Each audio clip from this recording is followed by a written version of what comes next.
Hey guys, Anna here. Welcome to today's video. So we are in Brindleton Bay, which is the world that came with the Cats and Dogs expansion pack, and we are here with another collaboration build. Today we are collaborating with our wonderful friend Ali, which is from right up my alley. She is formerly known as AU in Gaming and Things, so we have collaborated with Ali before. We of course built the whimsical manor for her Let's Play. I'm not sure if she's intending to use this build for a Let's Play, but she definitely wanted to join in the collaboration saga, and she definitely gave us a challenge today. So today, the storyline, because she's very storyline based, the concept of this build was for a single mum to have kind of like a coastal farm-ish house, and it's got a little bit of a twist. So what she wanted was obviously like this main house, and there to be some form of like, I don't know, granny flat, an extension, like a shed, for her secret lover. So she has like a boyfriend or a partner who doesn't live in the house, is separated from obviously the children, but it's very much in her life. So she has a section on the property for that, and that's actually what I'm building right here, is this section onto the property. So originally this build was not meant to be as big as it is. Like as you saw from the shell that we just created, it is a massive shell. This is literally now labeled an estate. I once again, just like we saw on Wednesday with Ness's build, I failed this one again in terms of the brief. I wanted to give something. I had a design, and then once I created this shell, I fell in love with it. So there's lots of kind of design conception. There's a lot of points of design that make it coastal. So obviously the roof shaping I'm doing here, I'm obviously making it a little bit more barn looking. There's literally like a left wing and a right wing of this property. I really love all of the porches. So that rounded curved porch that sits on the left hand side of the build. So that's actually where the dining room is, and it's really beautiful space. There's like a double archway that open up to that area, and it's just so beautiful. And I built this, and this actually came together very simple for me. It was very quick.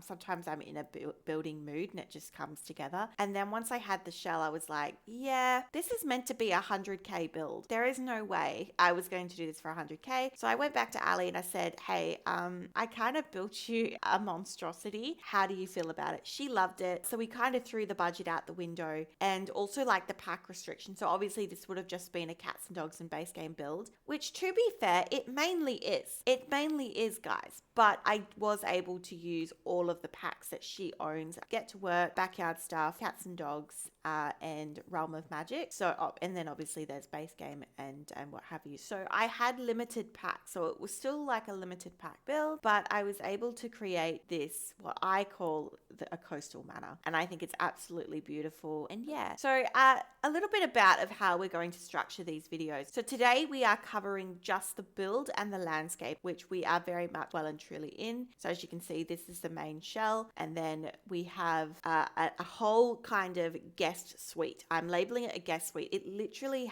it's almost like the size of a 2-bedroom house added on to this other house. So this house comes in at 6 bedrooms and 4 bathrooms, if you include also the guest suite. So for the build, we had, obviously she's a single mum, so she wanted me to include 2 children and a toddler, and then obviously there's this space for this extra sim. There's this lover that she has that lives in the guest suite.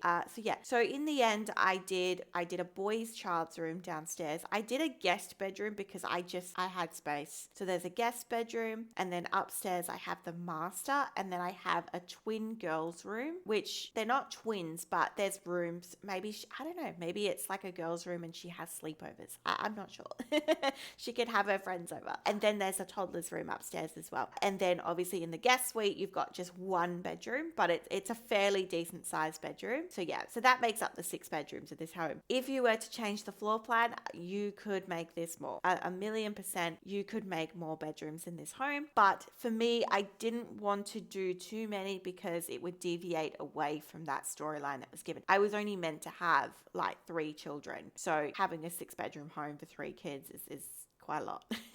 I did struggle with the colors of these builds. I've chopped and changed the wallpaper a few times, as we've seen, but I did stick with this. I did like the blue and the beige. I think it's classic. I think it's such a great combination, and it's really like a statement piece. I loved these little roof decorations with all the animals. I thought that was really sweet. And I definitely put spaces for a pet. I think it's a dog that I make room for. So I mean, Ali might change it if she'd like, but yeah, I really loved the roof on this extension piece, and how it kind of created like a pathway that kind of links over the curve section. I really loved that. And then I actually stole this roofing idea from my very good friend Simaru.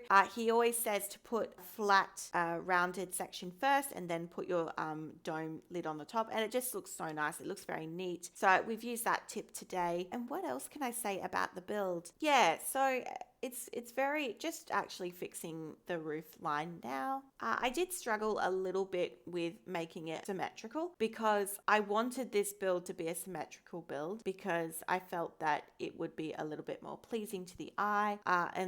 But then obviously, there's more space on one side of the build than the other because of where I've built the house. So it's very hard to get it to be symmetrical. We've obviously gone in with a lot of cats and dogs for all of like the main, windows, doors and what have you, just because for it to be a coastal build, I really wanted to run with the cats and dogs pack, and then just kind of use the other packs that I was able to use along with that, to couple it to make it look a little bit more put together. So yeah, a little bit more about this house. So this house is separated into two sections. So, and we will see that soon. You have a left wing, which has got your kitchen, dining, living room, bathroom, and then your right side, which there's a sitting area, a guest bedroom, kids bedroom, and then like a skill, like it's like a foyer, but it's just got skill building and stuff, and it's got like a sitting area. I had to really grasp straws in this build. I really had to think of ways to create spaces and like what can I furnish them, because I feel like I've used the same object multiple times. And yeah, so here we are with that curve section, and I put these archways and with the curtains. I think it's beautiful. I placed this dining table because that was the only piece of furniture I knew that I wanted that there. And as you can see from the top down view, this is a massive build. That table looks like a puny little ant. So let's get into the floor plan. Of course, we start with our stairs. I wanted to start with the stairs because I wanted to kind of separate the build a bit. So the build is actually like a big giant H. It almost looks like a hospital. And then we've gone in with some archways, and I'm starting to now create the left and the right side of the build. So basically how I wanted it to be is you enter through the front door, you go in from to the right side, the left side of the build, and it's like archways to all your main living areas. So to your kitchen. So you enter through the dining, and then you go into the kitchen, and then there's the living area, which I believe we're just doing here. Yep. So this is the living room. Living room? No, wrong side of the build. Okay, so we are, yes. So there we go. We are upstairs. So, and this is the upstairs. So the upstairs is not actually that big, and it doesn't need to be. It's really just for the bedrooms. So this is the master's suite. So I've got obviously the bedroom, but then she's got a little ensuite. It's a very obscure shape, but I wanted it to be fairly large. And then we have that's a bathroom, and then we have the twin girls room here, and then on the opposite side we have a toddler's room. Now I was really silly and placed the roof piece decoration the chimney pieces in the roof incorrectly, and it has caused like a glitch in the wall. As you can see there, it's kind of jumped up. Please ignore that. I made a boo-boo, but that's okay. We all do. We all make mistakes in building. I am not perfect. And yeah, but I still think the house turned out really nice despite that. And I don't want to move the pieces because they actually like visually are needed for the exterior of the home. You guys know me. I am a sucker for an exterior. I will do anything to make the exterior look perfect. Okay, so, and this is the guest house. So that whole back section is his bedroom. There's a bathroom, and then the front, you've got like kitchen, dining, and a living room. So there's a full house. That is a full 1-bedroom house on the side of this big monstrosity. Now, I know we've got a dining table here, but the decorating will be covered in part 2. We are just doing the floor plan and building the home, and obviously the landscaping we'll be getting into shortly. The color scheme. I found this red wallpaper and I ran with with it. There is something about this red, the tone of red and that white paneling that I just think makes this house look so grand and so homely. And it had to be the color. I was sold. It's not something that I would normally do, but I really loved it. And it made me think of Christmas, and it made me think of, just a very homely space. And then I went in with some pavement instead of hardwood, onto the porches. I really love this pavement. It's one of my favorites. So I went in with that on all of the porches, sorry. And yeah, what else can I say? Same flooring. It's like a middle tone brown. This is obviously from Cats and Dogs. I think they have really good assets in terms of flooring and windows and stuff. It's a very solid pack. So I'm very glad that she had this pack and I was able to utilize it. So yeah, basically, all right, so we are getting into the landscaping now. All right, so we start with some low laying flowers. Obviously with the terrain paint, I was able to map out my landscaping, which is actually a tip of mine. I do encourage you guys to do this so you know where exactly you want to place plants and trees and rocks and what have you. It does help. So I've just gone in with some pebbles and done some pathing. You would have seen around the back there's also pathing, and I just went very kind of minimal-ish. I say minimal-ish because it's not really like, there's still lots of landscaping, but it's fairly on the minimal side. We went with a debug fence. Absolutely love this fence because at this time I was still abiding by a budget. We do throw the budget away. Like obviously I go to Ali and I let her know, and she's like, yep, no, don't worry about the budget. We've gone in with some hydrangeas. So hydrangeas, low-laying flowers, some shrubs, lots of trees. I did really want to use stuff from the Cats and Dogs expansion, obviously blended in with the world.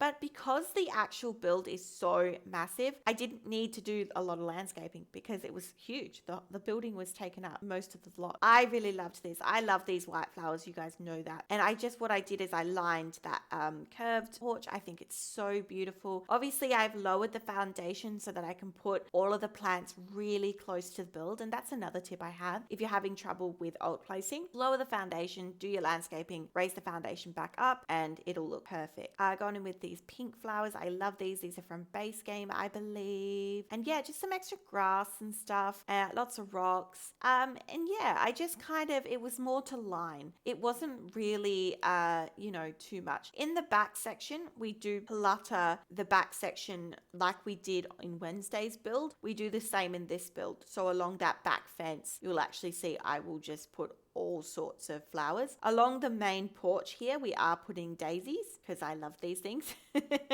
And I wanted it to be a little bit more uniform, but I think you guys often know that I do stick with a minimal color scheme when it comes to my landscaping, unless it was like Wednesday's build where we just went all out. And that was such a beautiful build, top-down view as we saw in that video. If you have not yet seen that video, I will link it down below, but it is a must watch. It is such a beautiful build. And if you enjoy this type of large building, you'll like, there's a couple of larger homes actually on the channel. I'll link them down below. There's a large Copperdale family home I did when I first started. It was beautiful. Similar kind of situation. It's about I think it's a 5x3 bedroom house. Yeah, it's quite beautiful. Alrighty, in this section, just mixing obviously hydrangeas and daisies. Really nice. I do leave gaps because I think it's more realistic to leave some gaps in your landscaping. You can put rocks in there, or you can leave it as it is. I like to sometimes leave it as it is so I can put the planters in there, and it makes it look like it's a little bit more realistic, especially if you have a sim that's into gardening. It's a really good tip to leave those gaps. But then we get into this back fence portion, and I just put whatever in there. There's azaleas, there's palms, there's daisies, there's shrubs, there's hydrangeas. There's all sorts of flowers and stuff in here, and it just really clutters the space. I really love it. So yeah,